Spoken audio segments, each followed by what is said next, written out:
रात के 3 बज रहे और मैं घर से बाहर निज़ामुद्दीन रेलवे स्टेशन की तरफ जा रहा हूँ, यानी दिल्ली। अब आप सोच रहे होंगे कि मैं इतनी रात रेलवे स्टेशन निज़ामुद्दीन क्यों आया हूँ। तो आपको बता दूं कि मैं फतेहपुर सिकरी, जो कि आगरा से लगभग 60-70 किलोमीटर दूर है, वहाँ जा रहा हूँ। और वहाँ जाने के लिए पहले मैं निज़ामुद्दीन रेलवे स्टेशन से आगरा जाऊँगा ट्रेन से, फिर वहाँ से बस पकड़कर मैं जाऊँगा। मैं बहुत खुश हूँ, मेरे पापा, भाई, दोस्त सब बहुत खुश हैं, क्योंकि पहली बार हम अकबर के ख्वाबों का शहर फतेहपुर सिकरी जा रहे हैं। ट्रेन पे मैं बैठ चुका हूँ और अब ट्रेन कुछ ही देर में खुलने वाली है।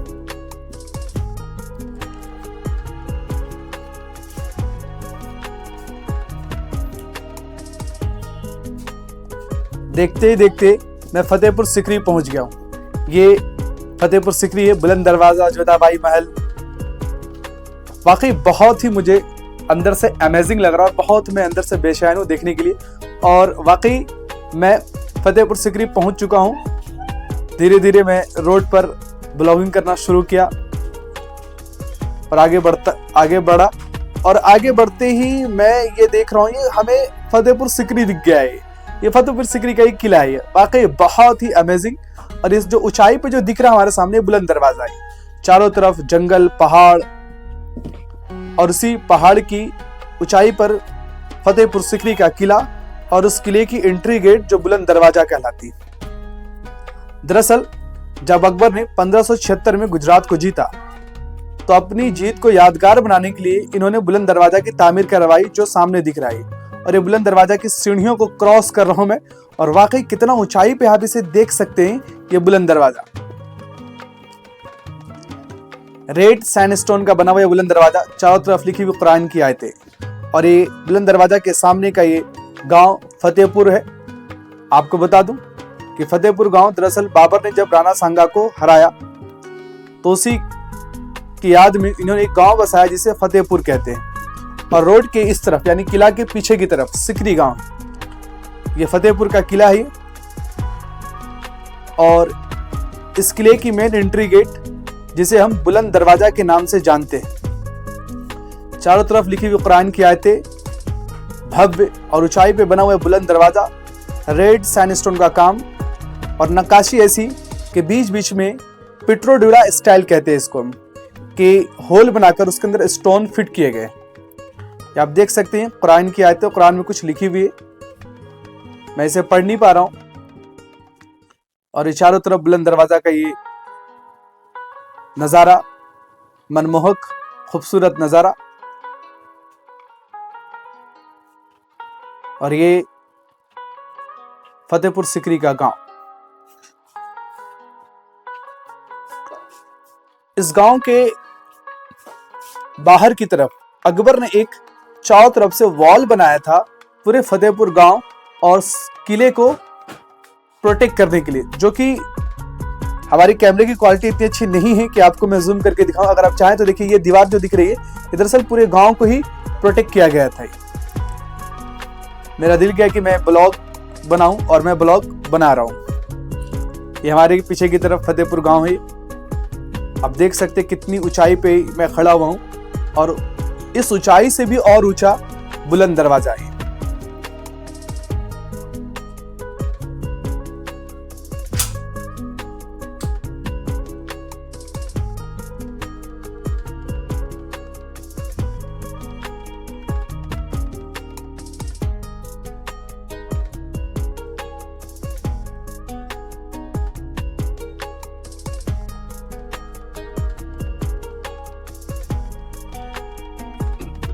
देखते ही देखते मैं फतेहपुर किला के अंदर की तरफ आ गया, और जब मैंने अंदर का नज़ारा जो मैं देख रहा हूँ, वाकई बहुत ही खूबसूरत नज़ारा है।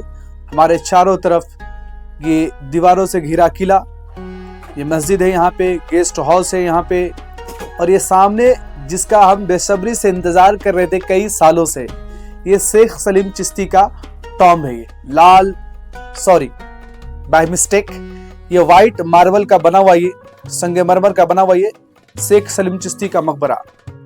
आपको बता दूं कि शेख सलीम चिश्ती वही थे जब अकबर की जोधा से शादी हुई और कई सालों तक जब बच्चे नहीं हुए तो अकबर शेख सलीम चिश्ती के मज़ार पे मन्नतें मांगा करते थे और आखिरकार इन बुजुर्ग की दुआ से अकबर को एक बच्चा पैदा हुआ जिसे जहांगीर कहते हैं और जिसका नाम सलीम भी रखा गया इन्हीं के नाम पे। और ये बुलंद दरवाजा का पीछे का हिस्सा था और ये चारों तरफ अंदर का हिस्सा ही, और हमारे पीछे तरफ जो देख रही है ये बुलंद दरवाजा का पीछे का बैक साइड का हिस्सा है। ये हमारे साथ भांजा और दोस्त बड़ा एंजॉय कर रहे थे। जिंदगी ने तो बहुत ली मेरी, आज मैं जिंदगी की मजे ले रहा था कि मैं मस्जिद की तरफ, फतेहपुर सीकरी के अंदर जो जामा मस्जिद है जो किला के अंदर ही है, ये मैं अंदर की तरफ जा रहा हूँ। और ये देखिए कितना खूबसूरत नज़ारा और ये शानदार मस्जिद है जो मैं आपसे कह रहा था पिट्रोड्यूरा स्टाइल। यहाँ पे देखिए कि खांचे यानी होल बनाकर उसके अंदर स्टोन फिट किए जाते थे, जो कि आपको ये खाली होल दिखाई पड़ा। इसके स्टोन या तो निकाल लिए गए या तो सही से देखभाल नहीं किया गया, जिसकी वजह से सारी चीजें नेशनल हेरिटेज आज हमसे बर्बाद हो रही है। ये मंदिर का अंदर का हिस्सा है, सॉरी ये मस्जिद के अंदर का हिस्सा है जिसे आप देख सकते हैं। वाकई यहाँ पे नमाज पढ़ना भी एक अपने आप में खुशनसीबी है। और चारों तरफ वही रेड सैंडस्टोन का काम और उसमें पिट्रोड्यूरा स्टाइल यानी कि होल बनाकर उसके अंदर जेम्स फिट किए गए।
आगे मैं यूं ही देखता बढ़ रहा हूं और देखते ही देखते मैं अबुल फजल यानी अकबर के 9 रत्न में से एक अबुल फजल जिसने अकबरनामा किताब लिखी अकबर के ऊपर, मैं वहां पहुंच गया।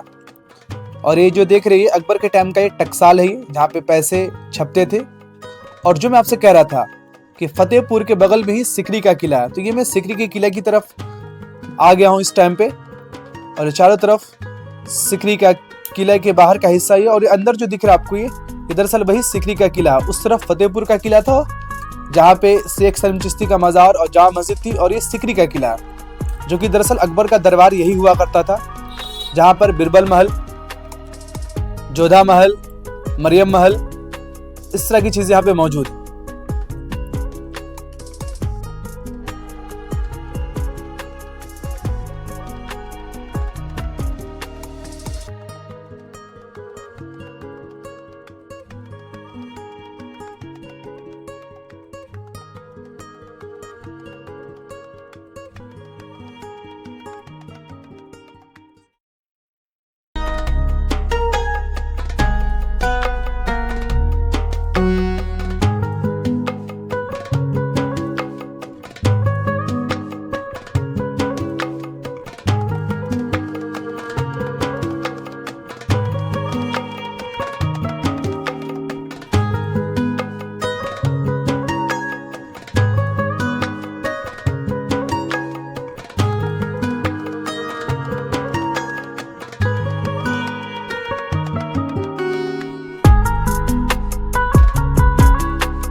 सिकरी के किला के अंदर जाने के लिए टिकट लेनी पड़ती है, तो मैं 50 का टिकट लिया हूँ यहाँ पे।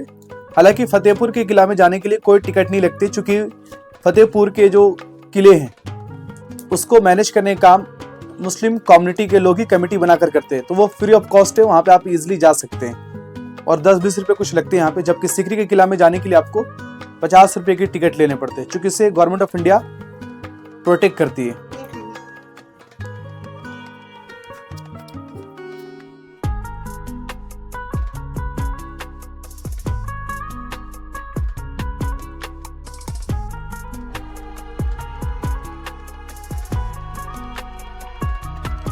इस वक्त मैं फतेहपुर किले के अंदर हूँ, जबकि वो जो शेख सलीम चिश्ती का मज़ार था, बुलंद दरवाज़ा था, वो सिकरी का किला है।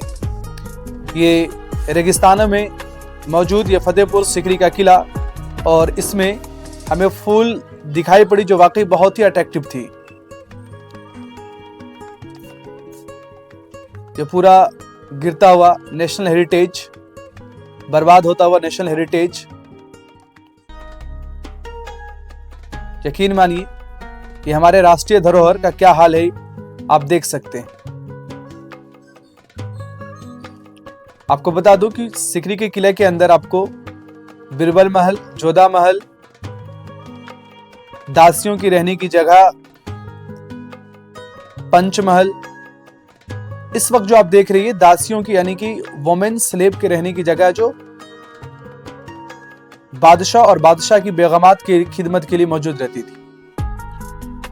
हालांकि यहाँ पे लाइट का कोई इंतजाम नहीं है, तो ये सन की लाइट से हमें थोड़ी बहुत रोशनी मिल रही है और उसी में ये वीडियो में शूट कर रहा हूँ। ये पूरा जो देख रही है ये दरअसल इसे हरम सरा कहते हैं, जिसमें रानी और बादशाह की नौकरानियां रहती थी। ये चारों तरफ जो आप देख रहे हैं इस वक्त, ये दरअसल अस्तबल, देखिए कुत्ते इस वक्त चल रहे हैं यहाँ पे। अस्तबल है जहाँ पर घोड़े, हाथी और जानवरों को जो कि लड़ाई के वक्त यूज होता था उसे बांधा जाता था।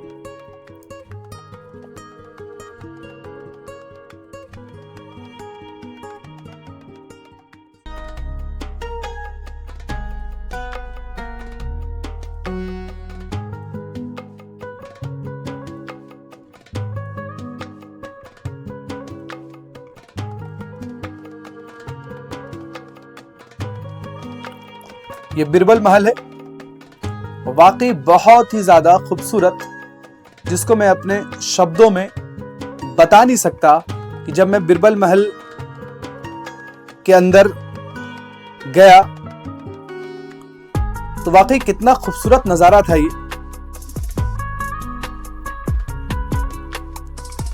ये पीछे जो ये बिरबल महल है, ये बिरबल वही है जो अकबर के 9 रत्नों में से एक है, यानी 9 महान लोगों में से एक है, जिसका नाम महेश दास हुआ करता था। और ये अपनी अकलमंदी, विजडम से आज भी चुटकुले के जरिए पॉपुलर है।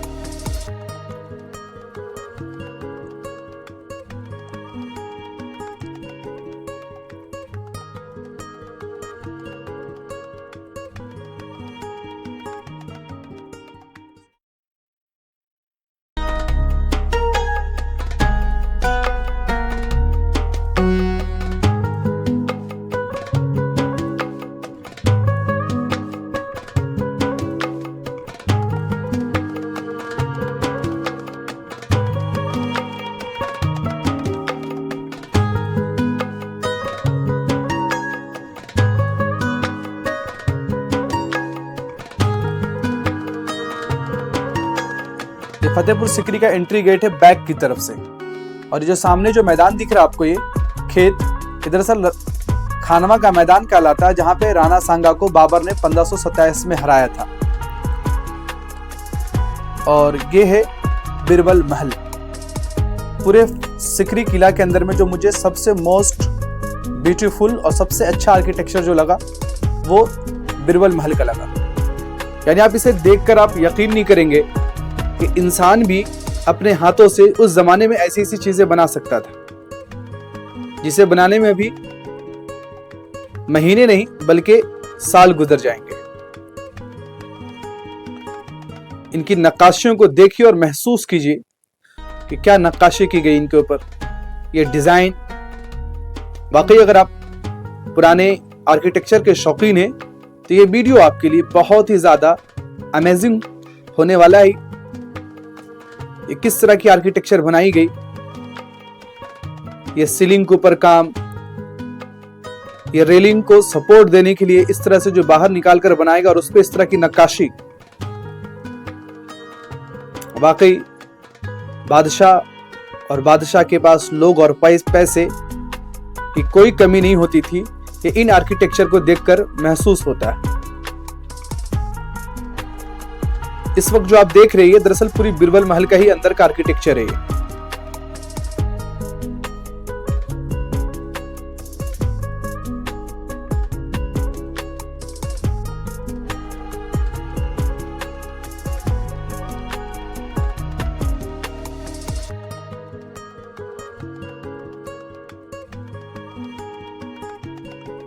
सिकरी किला के अंदर जोधा महल और इसके अलावा और भी बहुत कुछ है, लेकिन बैड लक मेरा मोबाइल स्विच ऑफ हो रहा है तो मैं आपको जोधा महल इस वीडियो में नहीं दिखा सकता हूं। आशा करता हूं कि आपको ये वीडियो बहुत अच्छा लगा होगा।